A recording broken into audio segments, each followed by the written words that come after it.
Hello అండి, welcome to my channel. మీరు ఎప్పుడైనా ఇంట్లో బర్గర్ ట్రై చేశారా? ఒకవేళ ట్రై చేయకపోతే కంపల్సరీగా ఇలా ట్రై చేయండి. చాలా టేస్టీగా ఉండిద్ది, చాలా బాగుండిద్ది అనమాట. ప్రతి బైట్లో మనకి చికెన్ తగులుతూనే ఉంటుంది. బయట చికెన్ బర్గర్ ఉంటుంది కదా, ఆ టేస్ట్ ఉండదు. ఇంకా చాలా బాగుండిద్ది. అది ఒక చిన్న పీస్ పెడతారు అంతే చికెన్. ఇదైతే మొత్తం మనకు ప్రతి బైట్లో చికెన్ తగిలిద్ది అనమాట. ఫస్ట్ చిన్న చిన్న పీసెస్గా కట్ చేసుకోవాలి చికెన్. దాన్ని నార్మల్గా ఫ్రై చేసుకుంటాం కదా, ఆనియన్స్, అల్లం వెల్లుల్లి పేస్ట్ వేసుకొని అలా అన్నీ కొంచెం డీప్గానే ఫ్రై చేసుకోవాలన్నమాట. తర్వాత బన్ను కూడా ఒక సైడ్ రోస్ట్ చేసేసుకొని దాని మీద మనకు దగ్గర ఉన్న సాసెస్ అన్నీ వేసేసుకొని కొంచెం స్ప్రెడ్ చేసుకోవాలి.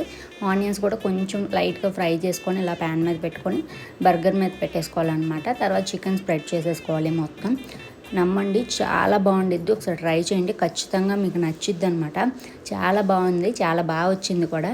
ఒకసారి ట్రై చేసి కామెంట్ చేయండి ఎలా వచ్చింది అనేది. అంతే video. Please like and share, subscribe.